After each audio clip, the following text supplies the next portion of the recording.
আপনি সব গানগুলো কৃষ্ণকলি চৌধুরীকে দিয়ে দিলেন? কেন দাবি করলেন না শুরু থেকে এই যে সব গানগুলো আপনারই? আমাকে জিজ্ঞাসা করছেন তো কেন আমি এই গানগুলো ওনাকে দিয়ে দিলাম? আমি এই গানগুলো ওনাকে দিয়ে দিইনি। এই গানগুলো উনি আমার থেকে চুরি করেছেন। উনি আমার থেকে গানগুলো নিয়ে গিয়েছিলেন, বলেছিলেন আমাকে দিয়ে গানগুলো গাওয়াবেন, আমার নাম হবে। তারপর দেখলাম উনি আমাকে আর কিছু জানালেনই না, নিজেই অ্যালবাম বার করে দিলেন।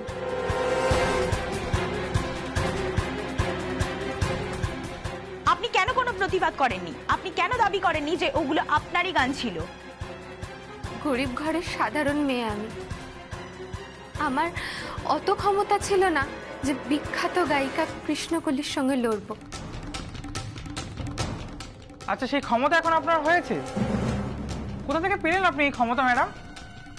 নাকি কেউ আপনাকে সাহায্য করছে? এই রে, বেশি কথা বলে ফেলেছি মনে হচ্ছে।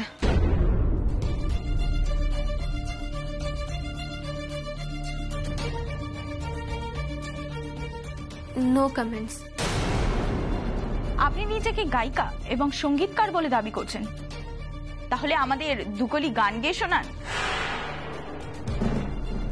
দেখি কৃষ্ণকলি চৌধুরীকে যিনি চোর বলছেন তিনি কত বড় গায়িকা।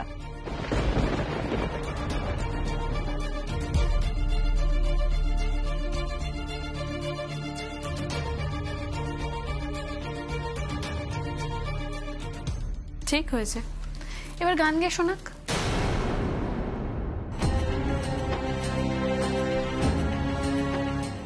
কি এইসব প্রশ্ন কেন করছে? এইসব প্রশ্ন তো করার কথা নয়। মেয়েটা আবার উত্তর না দিয়ে দেয় এগুলোর।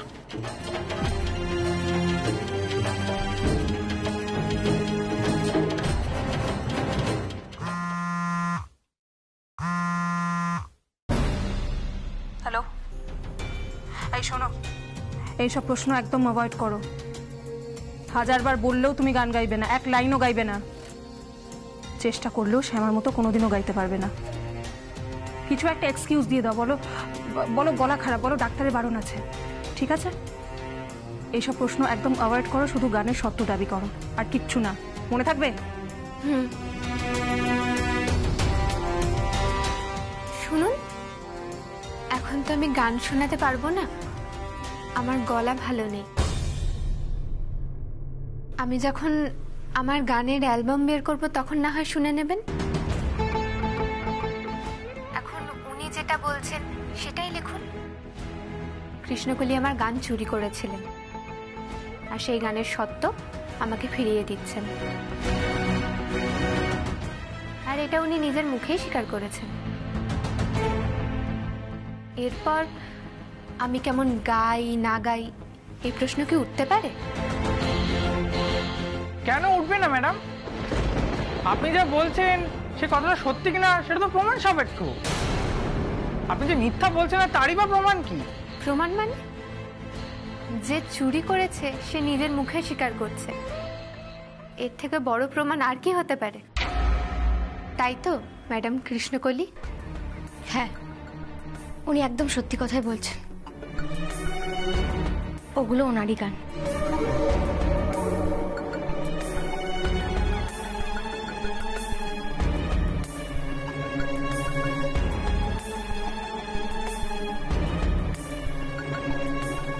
কি কৃষ্ণা, কি বলেছিলাম তোমায়? এই মুহূর্তে আমি যা বলবো তোমার মা সেটা করতে বাধ্য। নিজের চোখেই দেখে নাও।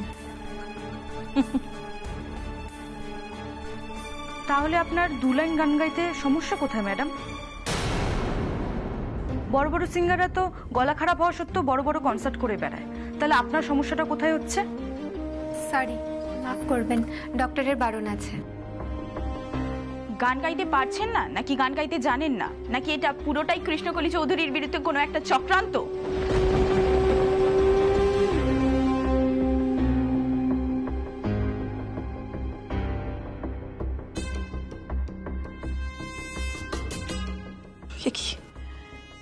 এইসব কথা কেন উঠছে? সে আমাকে কাউকে কিছু বলে দিয়েছে? ওকে সাংবাদিকদের আগে থেকে শিখিয়ে রেখেছে কি প্রশ্ন করতে হবে? তা না হলে হঠাৎ চক্রান্তের কথা কেন বলবে? সত্যি কথা বলো তো কৃষ্ণা, তোমার মা কি কাউকে কিছু শিখিয়ে দিয়েছে আগে থেকে? বলো।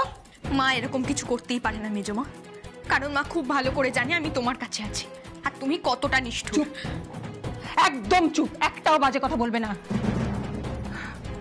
আমি কিন্তু তোমায় বলে দিচ্ছি কৃষ্ণা, শ্যামা যদি আমার সঙ্গে কোনো রকম চালাকি করার চেষ্টা করে আমি কিন্তু ওকে ছাড়বো না। ছেড়ে দিন, আপনারা দয়া করে ওনাকে আর গান গাইবার জন্য জোর করবেন না। দেখুন, আমি তো নিজের মুখেই স্বীকার করলাম আমি ওনার গান চুরি করে জীবনে বড় হয়েছি, আর আপনারা এটা লিখতে পারেন। নমস্কার।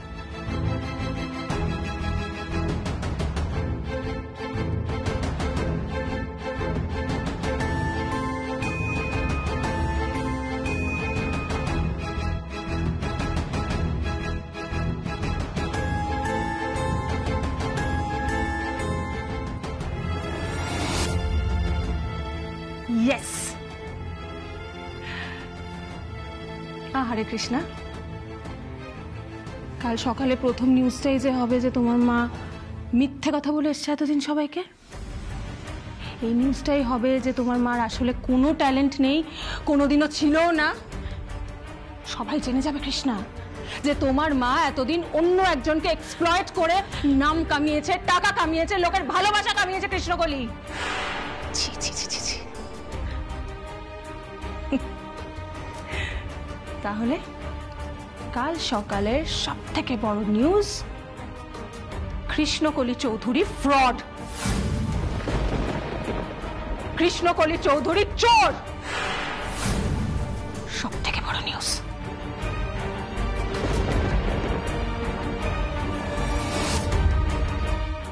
কেন করছো মা? কেন আমার জন্য এভাবে নিজেকে বদনাম করছো? এরপরেও যদি মেজমা আমায় না ছাড়ে তখন?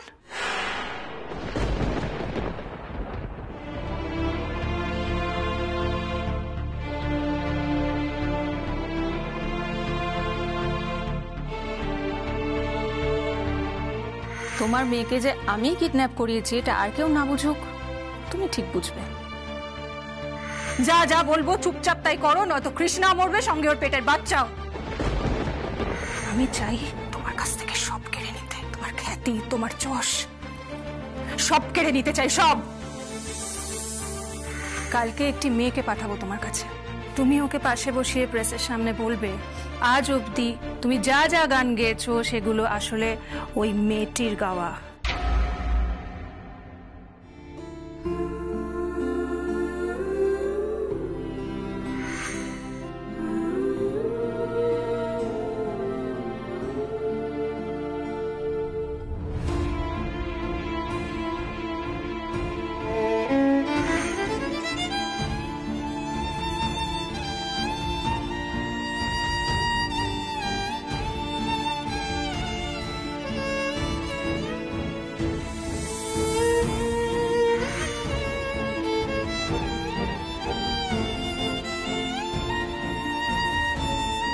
আপনার মেয়ে মা হতে চলেছে।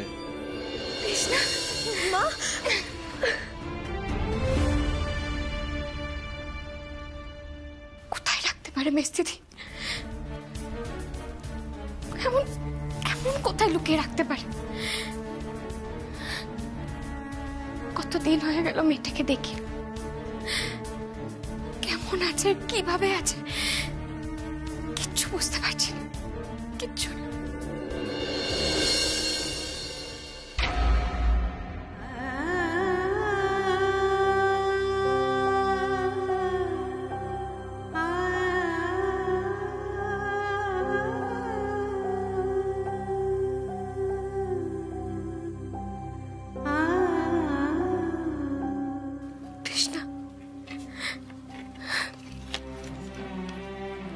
মা, চিন্তা করিস না,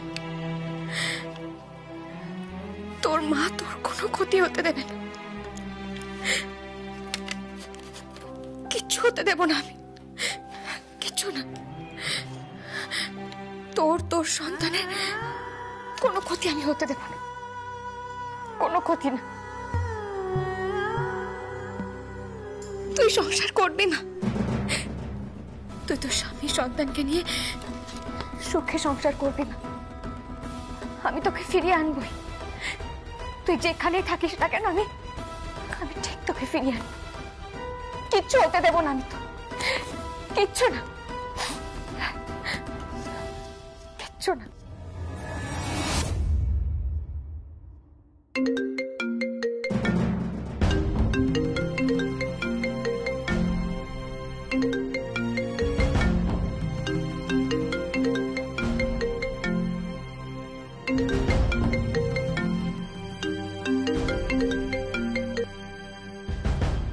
হ্যালো, ওয়েল ডান শ্যামা, রিয়েলি ওয়েল ডান। আমার তো প্রেস মিটটা দেখে একেবারে মনটা ভরে গেল। সত্যি অতগুলো লোকের সামনে তুমি কিভাবে স্বীকার করে নিলে? হ্যাঁ, সাহস আছে তোমার শ্যামা। কিন্তু শ্যামা, আমার তো খুব চিন্তা হচ্ছে। এতক্ষণে নিশ্চয়ই দিকে দিকে রটে গেছে খবরটা, সবাই জানতে পেরে গেছে যে ভদ্র নম্র কৃষ্ণকলি আসলে একটা মিথ্যেবাদী, অন্য লোকের গান চুরি করে গিয়েছে এতদিন। ছি ছি ছি শ্যামা, এবার কি হবে? আমার কিন্তু তোমার জন্য খুব চিন্তা হচ্ছে। তুমি এবার লোকের সামনে মুখ দেখাবে কি করে? দিদি, আমি তোমার কাছে হাত জোড় করছি, তুমি আমার জীবন অবধি নিয়ে নাও, কিন্তু কিন্তু আমার মেয়েটাকে ছেড়ে দাও মিস্ত্রি। দেখো প্রেগনেন্ট, যদি যদি কোনোভাবে ওর ক্ষতি হয়ে যায়, এরকম করো না মিস্ত্রি। আমার মেয়েটাকে তুমি শুধু আমার কাছে ফিরিয়ে দাও। সেটা তো তোমার উপর নির্ভর করছে শ্যামা। মেজদি, আমি তো বলছি, তুমি যা বলবে, তুমি যা বলবে আমি সব করব। আমি তো করেওছি, বলো, তুমি যা বলেছো আমি তো সেটা করেছি। দেখো মেজদি, আমার মেয়েটা প্রেগনেন্ট, আর তুমি এখন যদি ওর সঙ্গে এরকম করো, যদি কোনো একটা ক্ষতি হয়ে যায়, মেজদি তুমিও তো একজন মা, আর একজন গর্ভবতী মেয়েকে এভাবে মানসিক শারীরিক কষ্ট দেওয়া কত বড় পাপ তুমিও তো জানো। শাট আপ শ্যামাই, পাপ পুণ্য নিয়ে আমার জ্ঞান দিতে এসো না তো। মেজদি, তোমার যা ইচ্ছা তুমি আমার সাথে করো, কিন্তু আমার মেয়েটাকে ছেড়ে দাও না মেজদি। তুমি তুমি আমাকে নিয়ে যাও, শুধু শুধু ওকে ফিরিয়ে দাও মেজদি। এরকম করো না, দেখো ওর কোনো ক্ষতি হয়ে গেলে আমি কিছুতেই মেনে নিতে পারবো না। তুমি তুমি আমাকে যা বলবে আমি সব করবো মেজদি। তুমি তুমি যত কষ্ট দেবার আমাকে দাও, কিন্তু আমার মেয়েটাকে ছেড়ে দাও মেজদি। এরকম করো না তুমি ওর সাথে, ওকে এত কষ্ট দিও না। এটা কি বলছো শ্যামা? তোমার মেয়েকেই যদি আমি ছেড়ে দিই, তাহলে কি আর সত্যি সত্যি তোমার কোনো রকম শাস্তি দেওয়া হবে শ্যামা? সন্তানের যন্ত্রণাই তো সব থেকে বড় যন্ত্রণা শ্যামা। সন্তান যদি ভালো না থাকে, তার থেকে বড় শাস্তি তো আর হয় না, তাই না? এই দেখো না, আমার মতো মানুষই যদি জীবনে কিছু মিস করে থাকে, কারুর জন্য কোনোদিনও একটুও কষ্ট পেয়ে থাকে, একটুও যন্ত্রণা পেয়ে থাকে, সেটা আমার সন্তানের জন্য, আমার মুন্নির জন্য। তুমি কি করতে চাইছো? কি বলতে চাইছো তুমি? মেজি, তুমি কিন্তু কৃষ্ণের কোনো ক্ষতি করবে না। আমি তোমায় বলছি, শোনো, তুমি কোনো ক্ষতি করবে না। কিন্তু দাঁড়াও শ্যামা, এত উত্তেজিত হচ্ছ কেন? আমি সব বলে দেব। জীবনে কত স্ট্রাগল করেছো বলো তো শ্যামা? হ্যাঁ, কত বাধা অতিক্রম করে আজ তুমি এই জায়গায় এসে পৌঁছেছো। চৌধুরী বাড়ির পুরো সংসারটা নিজের গ্রিপে নিয়ে নিয়েছো। চৌধুরী বাড়ির প্রত্যেকটা মানুষ এখন তোমার হাতের পুতুল। তুমি ইভেন আমার মতো মানুষকেও হারিয়ে দিয়েছো শ্যামা। তোমাকে আর এখানে এনে কি হবে বলো? কিন্তু শোনো শ্যামা, কথাটা আগে শোনো। হ্যাঁ, তো অধৈর্য হলে হবে? ওই যে বলেছিলাম, তোমার মেয়েকে পেতে গেলে 5টা স্টেপ ক্রস করতেই হবে, যার একটা আপাতত তুমি ক্রস করেছো, কিন্তু এখনো যে 4টে বাকি।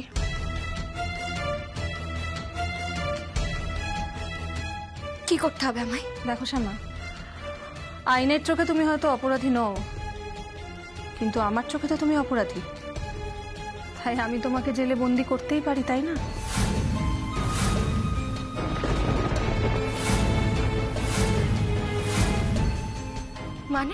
মানে আমি তো তোমার জন্য আলাদা করে একটা জেল তৈরি করতেই পারি, যেখানে তুমি তোমার বাকি জীবনটা কাটাবে শ্যামা, ঠিক যেভাবে কয়েদিরা জেলে জীবন কাটায়।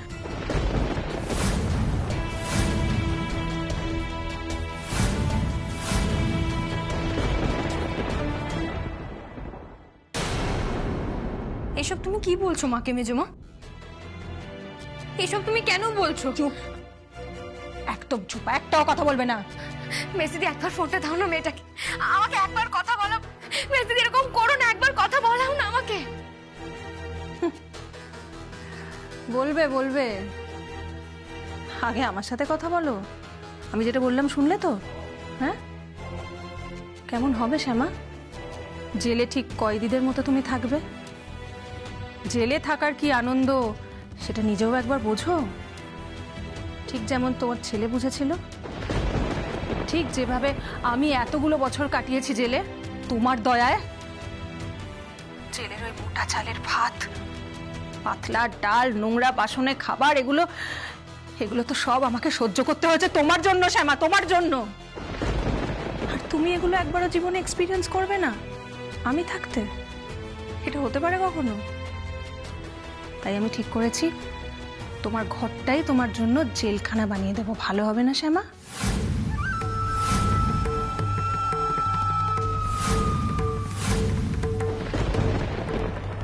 শ্যামা, আমার প্ল্যানটা শুনে নাও। কি, তোমার ঘরে একটা ক্যামেরা ফিট করব, কেমন? যাতে আমার চোখকে ফাঁকি দিয়ে তুমি কোনো রকম বিলাসিতা না ভোগ করতে পারো। একদম একা থাকবে ঘরে শ্যামা, একদম একা। কারুর সঙ্গে তুমি দেখা করতে পারবে না, কারুর সঙ্গে না। শুধু দরজা খুলবে দিনে একবার, নোংরা বাসনে খাবারটুকু নেওয়ার জন্য। ও শ্যামা, তোমার জন্য আমি আরেকটা কাজও করতে পারি। ঠিক আছে, তোমাকে না হয় আমি একটা কম্বল দিয়ে দেবো। সেই কম্বল তুমি গায়ে দিয়ে শোবে না মাটিতে পেতে শোবে সেটা তোমার ব্যাপার, কারণ ঘরে তো কোনো খাটও থাকবে না। যতই ঠান্ডা লাগুক না কেন শ্যামা, ওই একটা কম্বলই হবে তোমার সম্বল। ও আরেকটা কথা শ্যামা, ভেবো না তুমি শুয়ে বসে দিন কাটাতে পারবে। তোমায় কিন্তু সশ্রম কারাদণ্ড দেওয়া হলো। আগামী 7 দিন তুমি পাথর ভাঙবে, এটাই হবে তোমার দ্বিতীয় স্টেপ।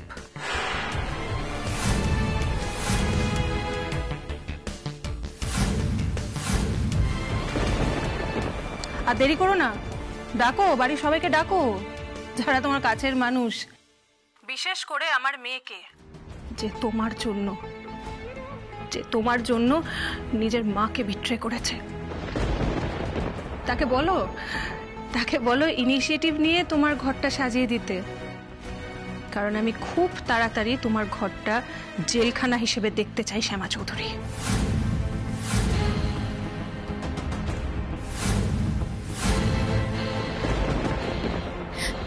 মেজদিদি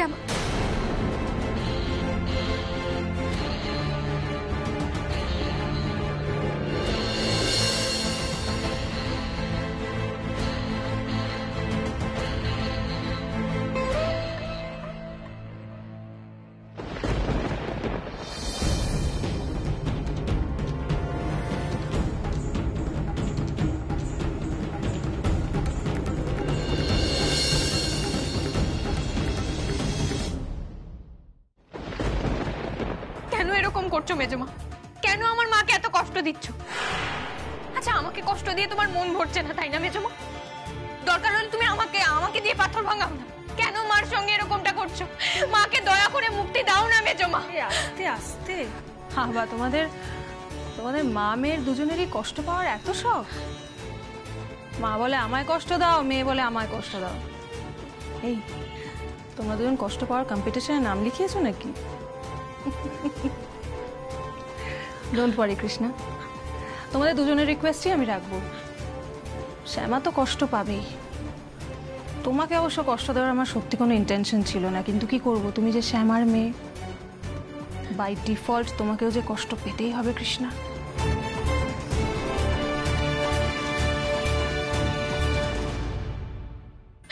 মেজমা, তুমি আমাকে কষ্ট দাও না, দয়া করে আমার মাকে কষ্ট দিও না। মাকে দয়া করে মুক্তি দাও না মেজমা। তুমি মুক্তি? তোমার মা তো সবে এখন আমার বন্দি। এইবারই তো তোমার মা বুঝবে কৃষ্ণা আসল কষ্ট কাকে বলে। যেই পরিবারে শ্যামা এতদিন রাজরানী হয়েছিল, এখন সেই পরিবারের চাকর হয়ে থাকবে শ্যামা। এইবারে তো শুরু হবে আসল খেলা।